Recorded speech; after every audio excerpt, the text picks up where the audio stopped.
तो आज हम लोग रे ऑप्टिक्स का पार्ट 1 पढ़ेंगे और पार्ट 1 में मैक्सिमम चीज़ें कवर करने की कोशिश करेंगे। मुझे क्लास का टाइमिंग का आइडिया नहीं है कितना है, बट बेयर विद मी। आपको लग सकता है बहुत सारी चीज़ें कि आपको पहले से पता है, बट ऐसा होगा नहीं। बहुत सारी चीज़ें आपको पता नहीं होंगी क्योंकि मैंने आपको क्लास में पढ़ा है, तो मुझे सारी चीज़ें क्लियर हैं, राइट। तो विदाउट वेस्टिंग टाइम मैं आपसे सिर्फ इतनी रिक्वेस्ट करूंगा कि आप पेन कॉपी लेके बैठें तो ज़्यादा अच्छा रहेगा। पीडीएफ सारी प्रोवाइड कर दी जाएगी, बट पेन कॉपी लेके बैठें, राइट। Let's start. तो सबसे पहले अगर आप चीज़ देखो तो पूरी की पूरी ऑप्टिक्स जो भी लोग हम लोग पढ़ते हैं वो स्मॉल एंगल्स के लिए रहती है। स्मॉल एंगल से क्या मतलब है? स्मॉल एंगल का मतलब है कि साइन थीटा को आप टेन थीटा लिख सकते हो और टेन थीटा को थीटा लिख सकते हो। बड़ी ज़रूरी बात यहाँ पे है कि थीटा रेडियंस में होना चाहिए। अब कुछ लोग दिमाग लगा लेंगे, अच्छा अगर रेडियंस में ना हो तो क्या होगा? रेडियंस में नहीं होगा तो साइन 2 डिग्री किसके बराबर हो जाएगा? 2 के। तो दिमाग लगाने की जरूरत नहीं है नहीं, और लगाने की भी जरूरत नहीं है। जो सर कह रहे हैं वही सही है, ठीक है। साइन 2 डिग्री कभी भी 2 के बराबर नहीं हो सकता क्योंकि साइन की मैक्सिमम वैल्यू क्या होती है? 1, राइट। मैं अपने ऑफलाइन एक्सपीरियंस से जानता हूँ कि कुछ लोग ये सोचते हैं कि लॉ ऑफ रिफ्लेक्शन केवल प्लेन मिरर के लिए वैलिड है। ऐसा बिल्कुल नहीं है, वो कर्ड सरफेस के लिए वैलिड है। ऑब्जेक्टिव सवाल एक आ सकता है कि लॉ ऑफ रिफ्लेक्शन केवल प्लेन सरफेस के लिए वैलिड है। आंसर ट्रू नहीं होगा, कैसा होगा? फॉल्स होगा, राइट। इसके बाद अब देखिए साइन कन्वेंशन बड़ी ज़रूरी चीज़ है गुरु। पूरे ऑप्टिक्स का मसाला यही साइन कन्वेंशन। इससे पहले मैं आपको दो चीज़ बता देता हूँ। जैसे आप मेरा हाथ का हिस्सा देख पा रहे हो, ये कैसा है? फ्रंट। और जो मुझे पीछे दिखाई दे रहा है वो मेरे लिए फ्रंट है।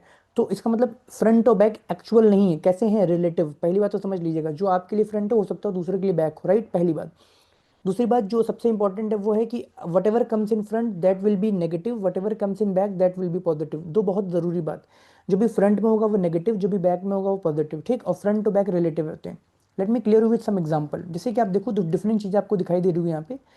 तो अगर हम आपसे पूछें ये इसका क्या है? लेंस का बैक। और ये क्या है? फ्रंट। दूसरे में आते हैं, ये इसका क्या है? Front, right. और ये इसका क्या है? Back, okay. तीसरे में आते हैं, ये इसका क्या है? फ्रंट। ये इसका क्या है? Back, right. चौथे में आते हैं, ये इसका क्या है? फ्रंट। और ये इसका है बैक, राइट। तो अगर पूछा जाए, अब इस तरह में लोग कंफ्यूज रहते हैं कि जो ये लेंस है इसकी फोकल लेंथ कैसी होगी। ऑब्वियसली कहाँ पे आ रही है? फ्रंट में कि बैक में? बैक में आ रही तो फोकल लेंथ कैसी हो जाएगी? Positive. What ever comes in back that will be positive. यहाँ देखो, कॉनकेव लेंस, इसका फोकल लेंथ किस में आ रहा? फ्रंट में, तो कैसा हो जाएगा? Negative. Whatever comes in front that will be negative. दूसरा देखो, यहाँ पे अगर देखो तो ये बैक में आ रहा, तो what ever comes in back that will be positive, right. ये कॉनकेव मिरर है, whatever comes in front that will be negative. तो आपका ये भी कंफ्यूजन दूर हो गया कि किसकी फोकल लेंथ नेगेटिव होती है, किसकी पॉजिटिव होती है। आपको 1 मिनट बनाना है और चीज़ें क्लियर हो जाएंगी, राइट। इसके बाद देखिए, एक और एग्जांपल से इस चीज़ को क्लियर करते हैं जिससे आपका ये थोड़ा सा पिक्चर क्लियर हो जाए कि मैं क्या कहना चाह रहा हूँ। देखिए, अगर आप देखो तो यहाँ पे 3 लेंस है, मैंने नाम दे दिया एक्स वाई और जेड, ठीक। लेंस के नाम आप जानते हो, कोई अनयूजुअल बात नहीं। इस लेंस के लिए, एक्स के लेंस के लिए ये क्या है? फ्रंट। और ये क्या है? बैक। वाई लेंस के लिए ये क्या है? फ्रंट। और ये क्या है? बैक। जेड लेंस के लिए ये क्या है? फ्रंट। और ये क्या है? बैक। तो फ्रंट बैक रिलेटिव होता है। आई होप आपको क्लियर है, राइट। अब देखिए, अगर मैं पूछूं एक्स लेंस, एक्स ऑब्जेक्ट के लिए, एक्स के लिए क्या ऑब्जेक्ट है? वो ओ है। तो ये कैसा है? फ्रंट में है तो कैसा हो जाएगा? Negative, right. फिर अगर पूछें एक्स के लिए इमेज क्या है? वो I1 है। बैक में है तो कैसा हो जाएगा? Positive, right. अब इतना सबको रटा होगा कि पहले वाले की इमेज दूसरे वाले के लिए क्या होती है? ऑब्जेक्ट। तो अगर मैं आपसे पूछने की कोशिश करूं एक्स के लिए ऑब्जेक्ट क्या है, वो होगा ओ। एक्स के लिए इमेज क्या है? I1, right. वाई के लिए ऑब्जेक्ट क्या है? I1। वाई के लिए इमेज क्या है? I2। जेड के लिए ऑब्जेक्ट क्या है? I2। जेड के लिए इमेज क्या है? I3। एक बार फिर से क्लियर कर देते हैं, शायद लोग समझ ना पाए हो। I2 किसके लिए ऑब्जेक्ट है? जेड के लिए। I2 किसके लिए इमेज है? वाई के लिए। I3 किसके लिए ऑब्जेक्ट है? किसी के लिए नहीं, I3 फाइनल इमेज है। I3 किसके लिए इमेज है? जेड के लिए। I1 किसके लिए इमेज है? एक्स के लिए, राइट। एनीवेज, तो अगर x के लिए पूछे ऑब्जेक्ट डिस्टेंस कैसी हो जाएगी? What ever comes in front that will be negative. x के लिए इमेज डिस्टेंस कैसी होगी? Positive. What ever comes in back that will be positive. y के लिए इमेज क्या, इमेज डिस्टेंस क्या, ऑब्जेक्ट डिस्टेंस कैसी होगी? नेगेटिव, फ्रंट में। y के लिए ऑब्जेक्ट इमेज डिस्टेंस कैसी होगी? पॉजिटिव, बैक में, राइट। फिर से आपसे पूछ लेते हैं z के लिए इमेज डिस्टेंस क्या होगी? तो आप कहोगे सर f। तो z के लिए बैक में तो कैसा हो जाएगा? पॉजिटिव। पूछा जाए y के लिए ऑब्जेक्ट कौन, ऑब्जेक्ट डिस्टेंस, y के लिए ऑब्जेक्ट ये है जो कि फ्रंट में आ रहा है y के, तो कैसा हो जाएगा? Negative. I hope it will be crystal clear to you. अब इसके बाद आते हैं, इमेज फॉर्मेशन कैसा कराया था? बड़ा जरूरी है। देखो इधर इमेज फॉर्मेशन में मतलब सवाल आते हैं और लोग फंस जाते हैं। देखो, दो फैमिली होती है, एक होती मिरर और एक होती है लेंस, राइट। अब मैं जैसे हमेशा आप देखते हो मेरा पढ़ाने का तरीका कि हम लोग ज़्यादा इस बात पे ज़्यादा स्ट्रेस देते हैं कि याद कैसे रखा जाए, तो मैं यहाँ भी एक टेक्निक बता रहा हूँ। अब मैं आपको बता दे रहा हूँ, क्लासरूम स्टडीज़ में जनरली इस पे बातचीत नहीं होती, तो सभी लोग हाई अलर्ट होकर देखें। एनीवेज, मिरर और लेंस, ट्रिक ये है गाइज एंड गर्ल्स, ट्रिक ये है कि परिवार में आपस में बात नहीं होती। इसको समझने के लिए एक को मेल मान लो मैंने इसको मेल मान लिया कॉन्वेक्स को, तो ये क्या हो गया, फीमेल। फिर यहाँ देखो ये मेल है और ये क्या हो गया, फीमेल, ठीक। तो जैसा मैंने कहा परिवार में आजकल आप चलन चल रहा है, अगर आप देखो तो इंटर कास्ट मैरिजेस हो रही, राइट। तो ये अच्छा खासा ठाकुर परिवार है, लेकिन ये मेल अपने परिवार की फीमेल को पसंद नहीं कर रहा, ये मेल दूसरे परिवार की फीमेल को पसंद कर रहा। सिमिलरली ये जो फीमेल है ये दूसरे परिवार के मेल को पसंद कर रही। तो ट्रिक क्या है, आजकल जैसे इंटरकास्ट मैरिजेस का चलन है, वैसे ही इंटर ऑप्टिक्स मैरिज है यहाँ पे, राइट। कॉन्वेक्स मिरर किसको पसंद करेगा, कॉनकेव लेंस को। कॉनकेव मिरर किसको पसंद करेगा, कॉन्वेक्स लेंस को। और दूसरी बात, हमें एक और बात विशेष ध्यान रखनी है यहाँ पे, कि जैसे ही जो कॉन्वेक्स मिरर करेगा वो कॉनकेव लेंस, जो कॉनकेव मिरर करेगा वो कॉन्वेक्स लेंस, और आपस में इनकी बननी नहीं है। इस मेल को ये फीमेल पसंद नहीं, मतलब जो ये करेगा वो ये करने वाला नहीं है। आई होप ये आपको समझ में आ रहा होगा मैं क्या कह रहा हूँ, राइट। एनीवेज, आगे बढ़ते हैं। अब देखिए, अब मुद्दा होता है याद कैसे करा जाए। पहले तो मैंने आपको एक ट्रिक बता दी, अब अगर एक का याद हो जाए तो दूसरे का ऑटोमेटिक याद हो जाएगा। तो कुछ हमेशा रियल लाइफ एग्जांपल ब्रेन में रखा करो, तो उससे ज़्यादा आसान हो जाती चीज़। फॉर एग्जांपल, अगर आप सभी लोग जानते होंगे कार, बाइक, ट्रक, बस जो भी होती है, इनका जो बैक मिरर होता है, back mirror, right.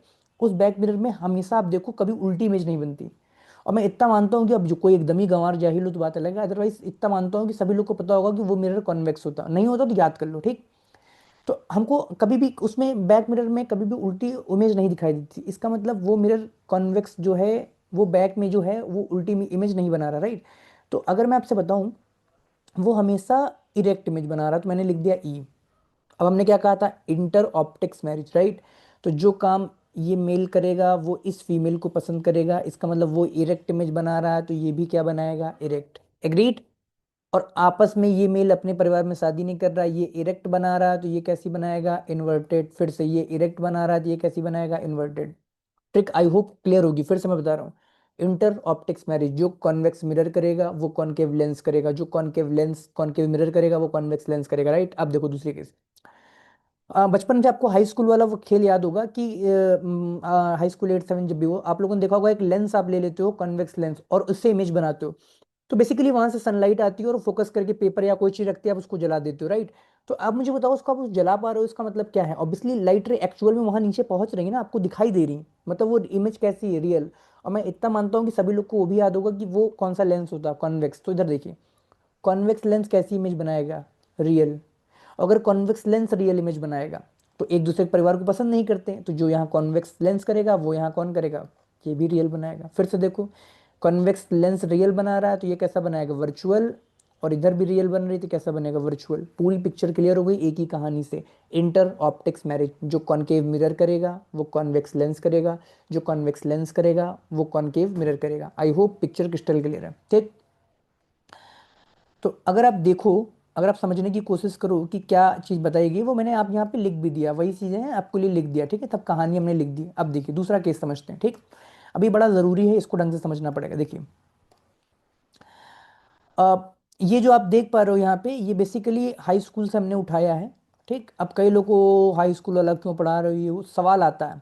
Mark my word guys, सवाल आता है, अदरवाइज इस टाइम पे मैं इसको पढ़ाता ही ना, ठीक। तो बहुत खोज से सुनिएगा। अब देखिए, वैसे मैंने सब बना दिया है, लेकिन पेन कॉपी लेके बैठे रहोगे तो अच्छा है। तो जरा इधर देखो, एक हमने यहाँ बनाया मिरर,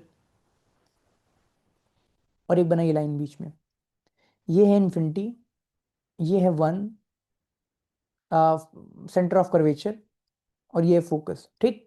अब कुछ नंबरिंग कर देते, इसको मान लेते हैं वन, इन दोनों के बीच के हिस्से को मान लेते हैं इन्फिनिटी, और सी के बीच के हिस्से को मान लेते हैं टू, इसको मान लेते हैं थ्री, इसको मान लेते हैं फोर, इसको मान लेते हैं फाइव, राइट। फिर उल्टा, one, two, three, four, five. अब एक ट्रिक है, मार्क माई वर्ड्स, ट्रिक है, ट्रिक, कोई लॉजिक से लेना देना नहीं है। जब भी मिरर से आप बहुत दूर रहोगे तो आपको उसको मान लेना भाई कि बड़ा है। मैं फिर से कह रहा हूँ, ये ट्रिक है।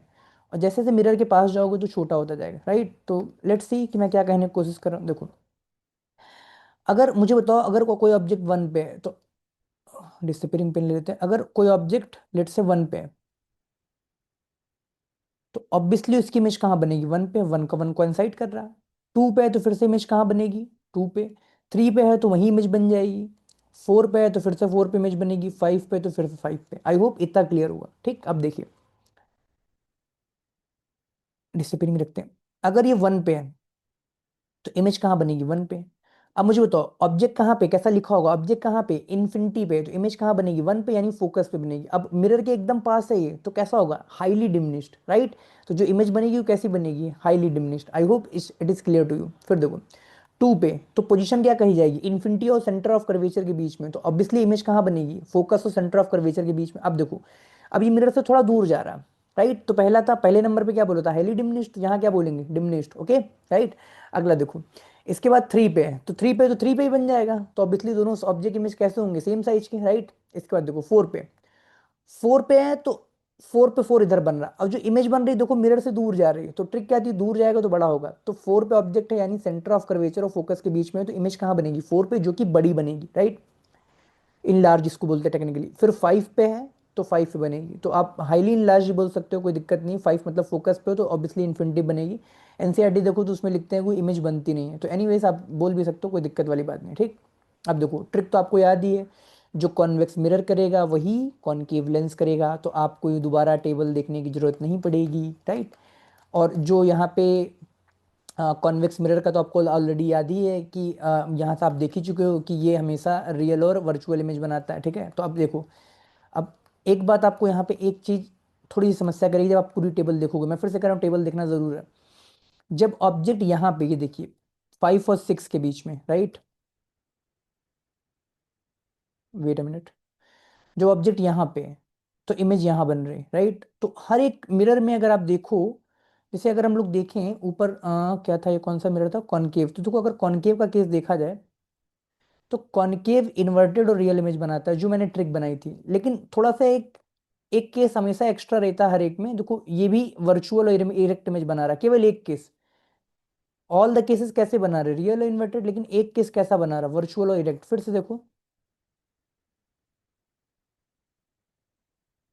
कॉन्वेक्स लेंस कैसा बना रहा, इन्वर्टेड और रियल इमेज, राइट। और अगर मैं कॉन्वेक्स लेंस यहाँ टेबल आपके सामने ओपन करूँ तो फिर से देखिए वो भी एक वर्चुअल और इरेक्ट, और इन रियलिटी वो इंटर ऑप्टिक्स वाला खेल एकदम सेम रहेगा। तो मैं फिर से बता दे रहा हूँ, एक बार सम अप कर देते हैं, कंफ्यूजन ना हो आपको, क्योंकि एग्जाम में सवाल आ रहा, राइट। फिर से देखते हैं, मिरर में दो होंगे, एक कॉन्वेक्स और एक कॉनकेव, लेंस में भी दो होंगे, एक कॉनकेव और कॉन्वेक्स, इंटर ऑप्टिक्स मैरिज, जो यहाँ कॉन्वेक्स मिरर काम करेगा वो कॉन्वेक्स लेंस, कॉनकेव लेंस काम करेगा, जो कॉनकेव मिरर काम करेगा वो कॉन्वेक्स लेंस काम करेगा, राइट। और ट्रिक के लिए मैंने बताया कॉन्वेक्स मिरर हमेशा कैसी इमेज बनाता है, इरेक्ट, और कॉन्वेक्स लेंस कैसे बनाता है, रियल इमेज, राइट। उसके अकॉर्डिंग आप पूरा लिख सकते हो, मैं दोबारा रिपीट नहीं करने वाला। इसके बाद एक और चीज हमें यहाँ पे समझनी है ढंग से, कि अगर हम ये इतना समझ पाए कि ये जो केसेस हैं इनके अलावा हमेशा एक और केस होगा, ठीक है, जैसे इसमें लिखा हुआ इन्वर्टेड और रियल, राइट। तो पक्का एक केस होगा जिसमें वर्चुअल और इरेक्ट भी बनाएगा, राइट। फिर से देखो इन्वर्टेड और रियल, तो उसका एक और केस होगा जो वर्चुअल इरेक्ट बनाएगा, और इनके केस वही रहेंगे। तो हमें एक चीज पहचान में आनी चाहिए, वो पहचान में आने के मतलब क्या है, देखिए इधर मैंने लिखा है यहाँ पे ये, कि अगर कभी सवाल में आ जाए कि वर्चुअल और इरेक्ट है, तो आपको सोचना ही नहीं, वो कॉनकेव मिरर ही होगा। और वर्चुअल और स्मॉल साइज है तो वो कन्वेक्स मिरर होगा, ठीक है। तो इसको प्लीज रट लीजिएगा, मैंने बता दिया, एक बार दोबारा वीडियो देख लीजिएगा अगर आप समझ नहीं पा रहे। टाइम का मुद्दा है ना, कोर्स की भी चिंता है, वरना आप कहेंगे चिंता आता चिता चिता, है ना। एनीवेज, अब आ जाते हैं इमेज फॉर्मेशन। गाइस हम कई बार बता चुके इमेज फॉर्मेशन, बट कई लोग शायद ना क्लास ज्वाइन किए, फिर समझ लीजिए। इमेज फॉर्मेशन के लिए हमेशा दो लाइट चाहिए। मेरी सारी ट्रिक्स वर्साटाइल होती है, जो हम लोग यहाँ पे रे ऑप्टिक्स में यूज़ करेंगे वही हम लोग वे ऑप्टिक्स में दोबारा यूज़ करेंगे, राइट। तो आपको अपने दिमाग में अच्छी तरह बैठा देना है, इमेज बनाने के लिए हमेशा दो लाइट चाहिए, हमेशा, ठीक। मिनिमम, मैं नहीं कह रहा हूँ तीन नहीं ले सकते हो, पांच नहीं ले सकते, 1000 ले लो, लेकिन मिनिमम दो लाइट चाहिए। एक लाइट हमेशा आप पक्का, कोई मिरर हो, लेंस हो, ऑप्टिक्स हो, कोई भी इंस्ट्रूमेंट हो, आपको हमेशा सेंटर से पास करनी है। मिरर या लेंस का जो भी सेंटर है उसके सेंटर से पास करनी है एक लाइट, हमेशा बाउंडेड हो आप। लेकिन दूसरी लाइट के लिए कुछ तीन पाँच, वो तीन पाँच क्या है, अगर पॉइंट ऑब्जेक्ट है, अगर पॉइंट ऑब्जेक्ट है तो लाइट आप कहीं से भी ड्रॉ कर सकते हो दूसरी। लेकिन अगर पॉइंट ऑब्जेक्ट नहीं है तो आप फ्री नहीं है। फाइनाइट साइज ऑब्जेक्ट है, फाइनाइट साइज ऑब्जेक्ट है तो light parallel to the principal axis होगी। अभी झेल कम रहा होगा जो लोग खासकर हमसे जिंदगी में पहली बार पढ़ होंगे, मैं फिर से, hold on for some time, पक्का आपको समझ में आएगा। फिर से देखिए, दो लाइट रिक्वायर्ड है, कितनी, दो लाइट। एक लाइट पक्का कहां से पास होगी, सेंटर से, ठीक, चाहे ऑब्जेक्ट कैसा भी हो। अगर पॉइंट साइज ऑब्जेक्ट है, दूसरी लाइट कहीं भी ड्रॉ कर दो, फ्री हो, कंप्लीट फ्री हो। लेकिन अगर फाइनाइट साइज ऑब्जेक्ट है तो आप फ्री नहीं है, बाउंडेड है, parallel to the principal axis. कम झिला होगा। एग्जांपल देते हैं, देखो फिर से देखो, ये पॉइंट साइज ऑब्जेक्ट है, right, point size object guys. तो पक्का एक लाइट कहाँ से पास होगी, सेंटर से, और दूसरी लाइट के लिए आप फ्री हो, आप कहीं भी ड्रॉ कर दो, ये जरूरी नहीं ऊपर, आप नीचे भी ड्रॉ कर सकते थे, यहाँ भी ड्रॉ कर सकते, कहीं भी ड्रॉ कर सकते, इट्स कोई इशू नहीं यहाँ पे। फिर देखो अगला केस, आई थिंक जूम कर देते हैं शायद यूट्यूब की स्क्रीन पे, मोबाइल पे आप देख रहे होगे। आई होप अपनी स्क्रीन स्प्लिट नहीं की, राइट, एनीवेज। फिर से देखिए, यहाँ पे एक फिर से पॉइंट साइज ऑब्जेक्ट है, मैंने क्या कहा, एक लाइट पक्का कहाँ से पास होगी, सेंटर से, ठीक, और दूसरी लाइट के लिए आप फ्री हैं, कहीं भी ड्रॉ कर दिए, जरूरी नहीं आप यहीं ड्रॉ करें, आप कहीं और भी ड्रॉ कर सकते हैं, ये कोई दिक्कत नहीं है, ठीक है। अगला केस देखिए, अब अगर आप देख पा रहे हो फाइनाइट साइज ऑब्जेक्ट, राइट, जैसे ही फाइनाइट साइज ऑब्जेक्ट आएगा, ठीक है, एक लाइट तो पक्का ये देखो सेंटर से पास होगी, और दूसरी लाइट के लिए आप क्या है, फ्री हैं, ये देखिए फ्री है, फ्री है, नहीं नहीं नहीं, कंफ्यूज मत हो। अगर फाइनाइट साइज ऑब्जेक्ट है तो दूसरी light parallel to the principal axis pass होगी। फिर से रिपीट कर देता हूँ। अच्छा, एक और एग्जांपल देख लेते हैं, फिर से देखिए, इस बार आपको देखो फाइनाइट साइज ऑब्जेक्ट है, एक लाइट तो पक्का बाउंडेड हो, सेंटर से जाएगी, और दूसरी light parallel to the principal axis, ठीक।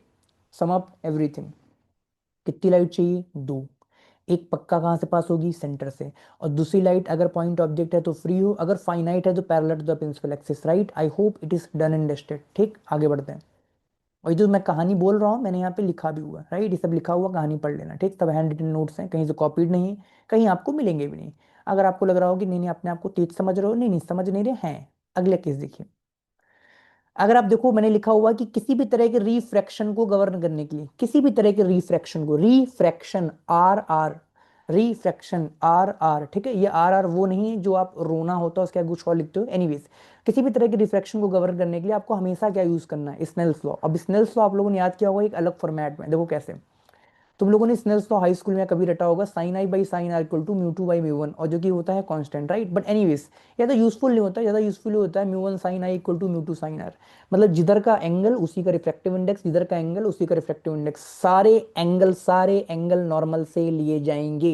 लेट मी अगेन एम्फसाइज, सारे एंगल नॉर्मल से लिए जाएंगे, ठीक है। मैं पहली बार रिकॉर्ड कर रहा हूँ, बड़ा वर्चुअल टाइप लग रहा है, सर भी दर्द हो रहा है, बट एनीवेज लेट्स रिकॉर्ड करते जाते हैं, देखते हैं कब तक होगा, फिर उसके बाद बंद कर देंगे, ठीक है, एनीवेज।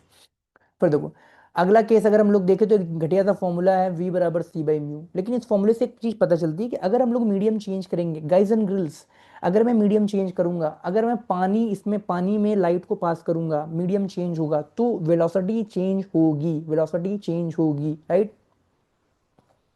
अब एक और घटिया फॉर्मूला याद सारे होने चाहिए, v बराबर एफ लेमडा, v बराबर एफ लेमडा, एनसीईआरटी में न्यू व्यू लिखा रहता है, ठीक।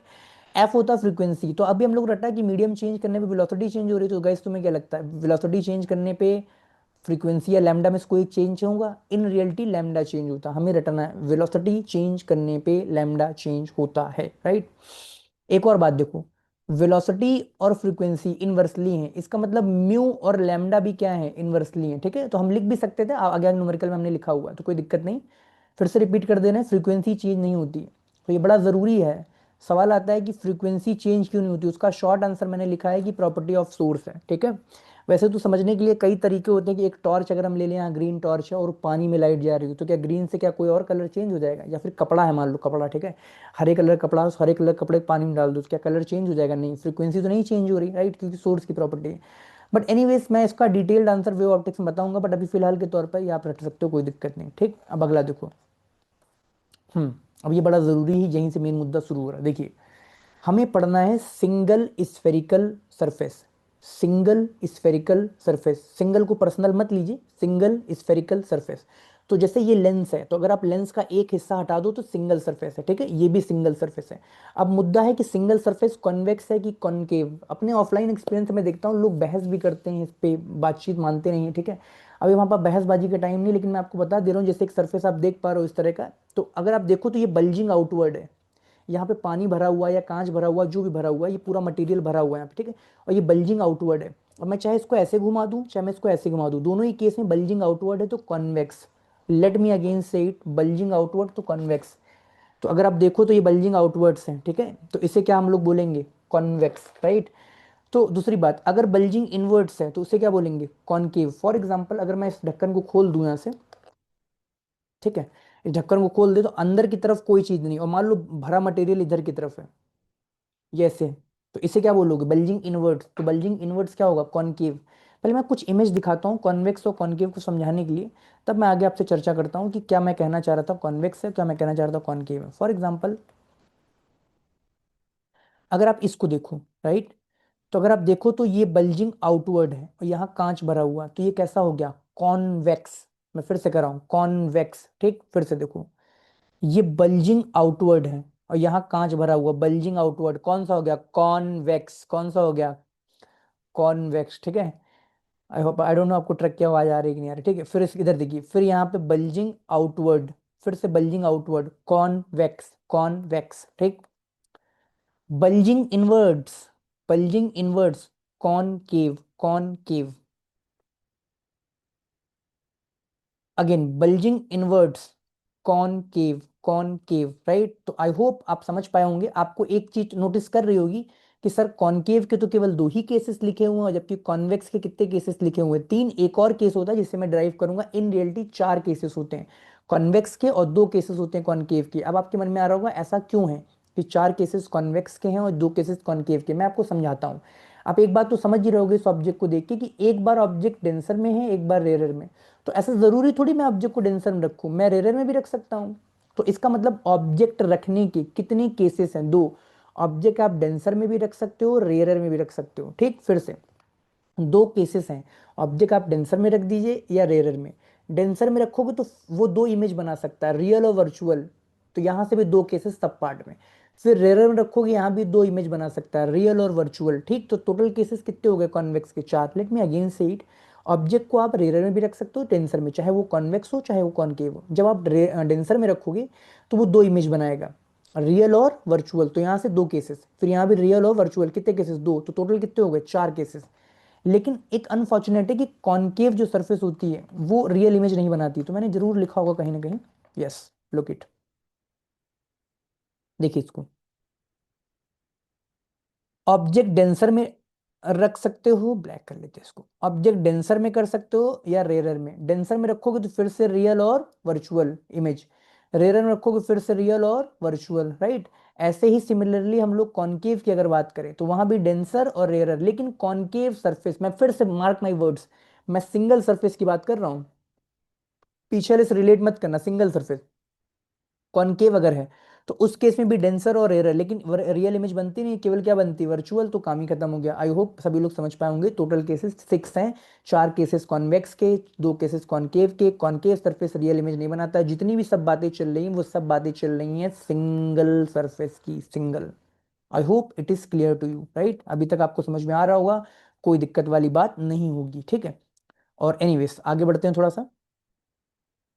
अब हम लोग आ जाते हैं कि कैसे हम लोग इसको डेरिवेशन को समझेंगे। डेरिवेशन को समझने से सबसे पहले आपको समझ में आना चाहिए रे डायग्राम। तो अब रे डायग्राम मैं आपको जल्दी जल्दी समझा देता हूँ, देखिए इधर।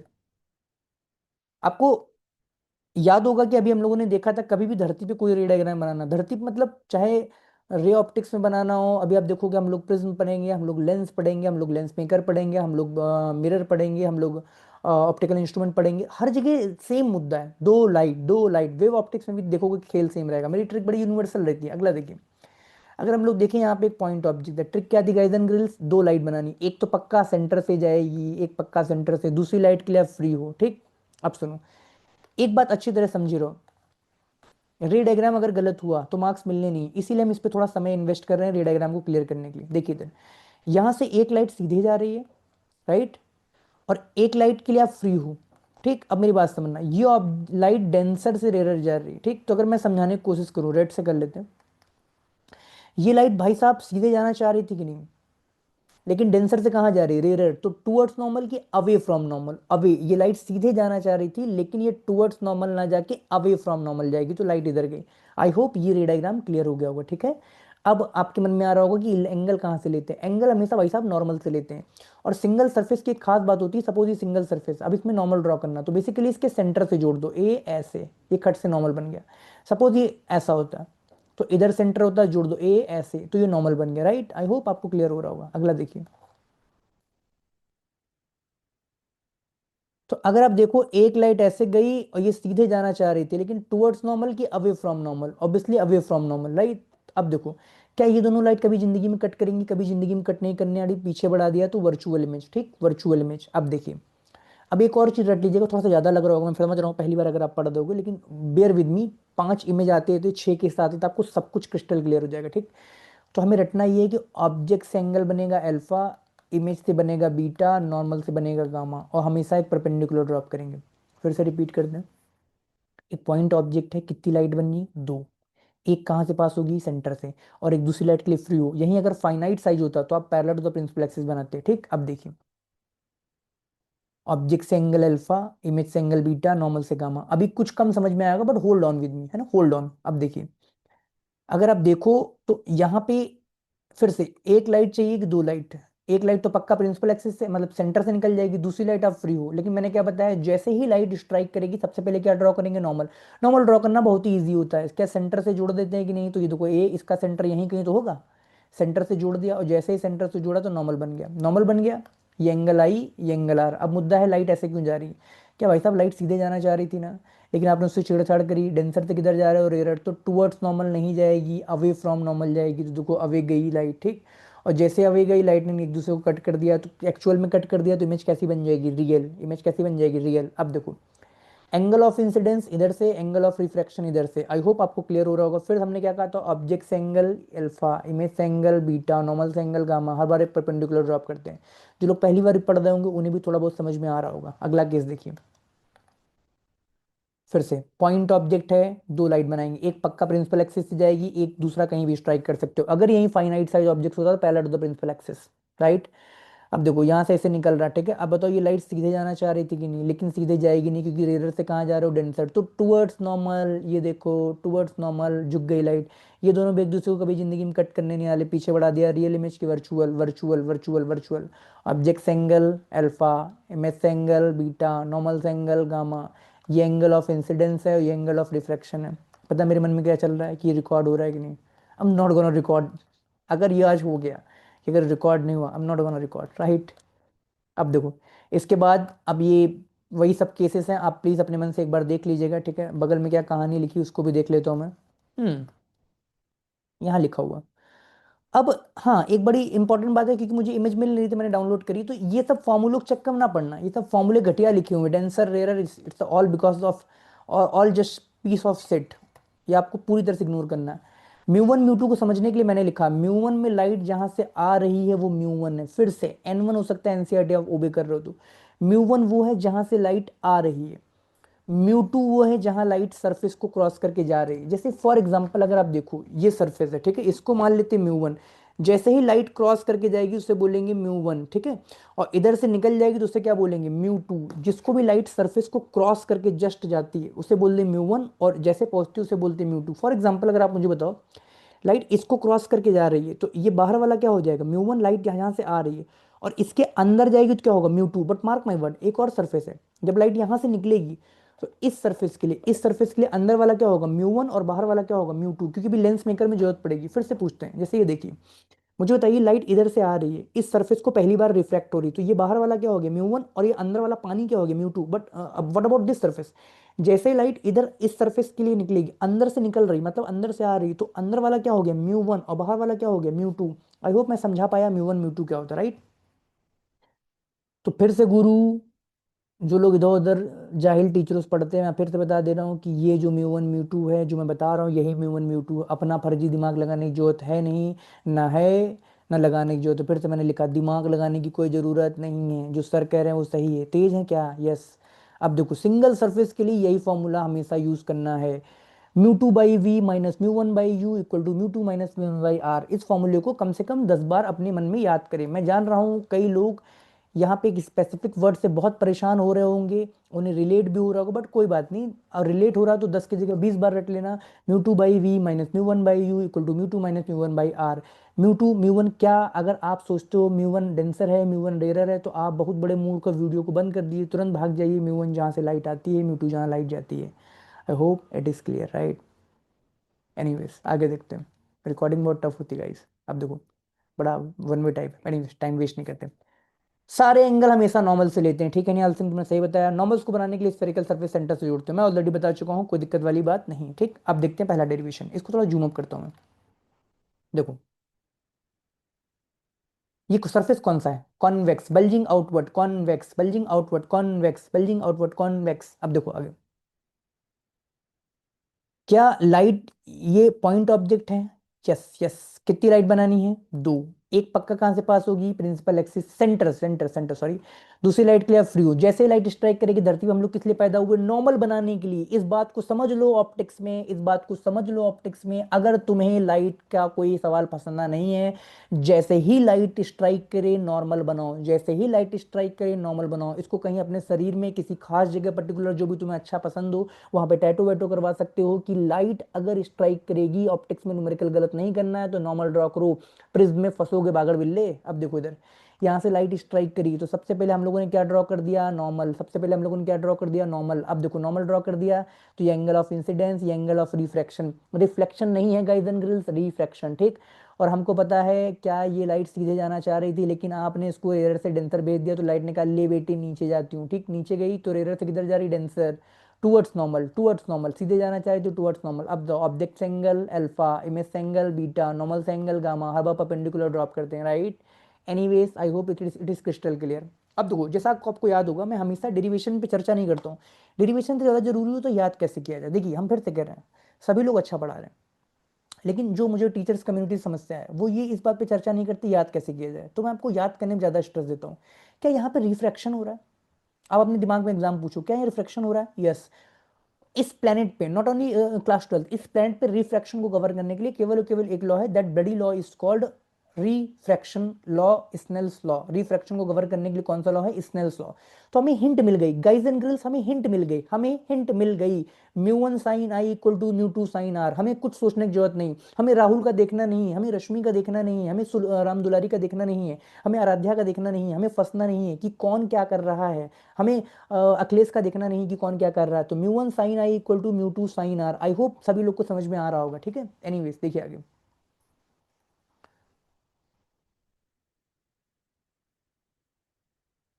पहले मैं लगाऊंगा स्नेल्स लॉ। पहले मैं क्या लगाऊंगा? Snell's law. Mu one sine I equal to mu two sine R. मैंने क्या कहा था? हम लोग बहुत ऑप्टिक्स जो पढ़ रहे हैं वो छोटे छोटे एंगल के लिए पढ़ रहे हैं, तो खट से साइन आई को क्या लिख देंगे? आई। साइन आर को क्या लिख देंगे? आर, ठीक है। तो आई होप ये दोनों स्टेप सभी लोग को समझ में आ रहा होगा। देखिए इधर, ये साइन आई को हम लोगों ने क्या लिख दिया? आई, और साइन आर को हम लोगों ने क्या लिख दिया? आर। आई होप आपको क्लियर हो रहा होगा साइन आई क्या है, साइन आर क्या है, ठीक है। इसमें किसी को कोई दिक्कत नहीं होगी। I hope it is clear to you, right. अगला देखिए, जब हम लोग साइन आई और साइन आर को आई और आर लिख देंगे तो इसमें आपको कोई क्लियर नहीं। अब देखो अल्टीमेटली हम लोगों को यू वी और आर में रिलेशन चाहिए, वो तभी आएगा जब हमें अल्फा बीटा और गामा में रिलेशन बताओ। तो अगला स्टेप गाइस एंड गर्ल्स ये होगा कि हमें आई और आर को अल्फा बीटा गामा से रिलेट करना है। तो उसके लिए थोड़ी सी ज्योमेट्री है। आई होप एक्सटीरियर एंगल सभी लोग जानते होंगे। देखिए इधर, अगर हम लोग इस ट्राइंगल पे फोकस करें ए, ये देखिए, तो बहुत ढंग से देखो तो आई इसके बाहर का एंगल है, एक्सटीरियर। तो आई किसके बराबर होगा? Alpha plus gamma, alpha plus gamma, right. फिर से देखो, इसको देखो, तो गामा इसके बाहर का एंगल है, तो गामा बराबर क्या होगा? R plus beta. मैं फिर से आपको एम्फसाइज करता हूँ चीजें, क्या यहाँ पे स्नेल्स लॉ लगा रहे हैं वो क्लियर है? बिल्कुल क्लियर होना चाहिए। मुझे राहुल का देखना नहीं है, मुझे राम दुलारी का देखना नहीं है, मुझे श्वेता का देखना नहीं है, मुझे मनोज का देखना नहीं है, ठीक है। तो आपको हमें समझना है, हमें स्नेल्स लॉ लगाना है। Mu one sine I equal to mu two sine R. हम लोग ऑप्टिक्स ऑप्टिक्स खेल रहे हैं तो साइन आई को खट से आई लिख दिया, साइन आर को खट से आर लिख दिया, इसमें किसी को कोई समस्या नहीं। अगला स्टेप आपके मन में डाउट आ सकता है कि why we are relating with alpha beta gamma, क्योंकि अल्टीमेटली हमें यू वी आर में रिलेशन चाहिए ना, तो अल्फा बीटा गामा से रिलेट करना पड़ेगा। उसके लिए थोड़ी सी ज्योमेट्री यूज करी कि आई बराबर क्या है मुझे बताओ? Alpha plus gamma. आई बराबर क्या है? अल्फा प्लस गामा, ठीक है। उसके बाद देखो गामा बराबर क्या है? Are plus beta. गामा बराबर क्या है? आर प्लस बीटा, ठीक। ऐसा क्यों कर रहे हैं? आई होप आपको क्लियर है, ठीक। अब इसके बाद जब हम लोग ऑप्टिक्स ऑप्टिक्स खेलेंगे तो देखिए पहला स्टेप गुरु ये है, mu one sine I equal to, sorry, mu one sine I equal to mu two sine R. Paraxial approximation के तहत mu one I equal to mu two R. I R को रिलेट कर दिया alpha beta gamma से। Exterior angle हमको कुछ सोचने की जरूरत नहीं, हमको ऑलरेडी ट्रिक क्लियर है। हमें राहुल का देखना नहीं है, हमें रिया का देखना नहीं है, हमें श्रुति का देखना नहीं है, हमें निहाल का देखना नहीं है, हमें सबा का देखना नहीं है, हमें किसी का कोई देखने की जरूरत नहीं है। तो साइन आई को हमने क्या लिख दिया? आई। साइन आर को क्या लिख दिया? आर, है ना। एनीवेज आगे देखो, mu one alpha plus gamma क्यों रिलेट कर रही है, ये भी क्लियर। अब क्योंकि हम लोग अपने मनगढ़ंत ऑप्टिक्स खेल रहे हैं, तो अल्फा को टेन अल्फा, गामा को टेन गामा, गामा को टेन गामा, गामा को टेन, ये गामा है मामा नहीं, ठीक, टेन बीटा। अब देखो, अब मैं ये तो बता नहीं रहा, देखो फिर भी चलो ठीक है, बायोलॉजी, बायोलॉजी डिपार्टमेंट, एनीवेज देखो, तो tan alpha tan beta ten gamma, देखो अब तुम्हारे मन में आ रहा होगा tan alpha tan beta ten gamma कैसे निकालते हैं, तो आपको समझना है कि हमें राइट एंगल ट्राइंगल यूज करने हैं।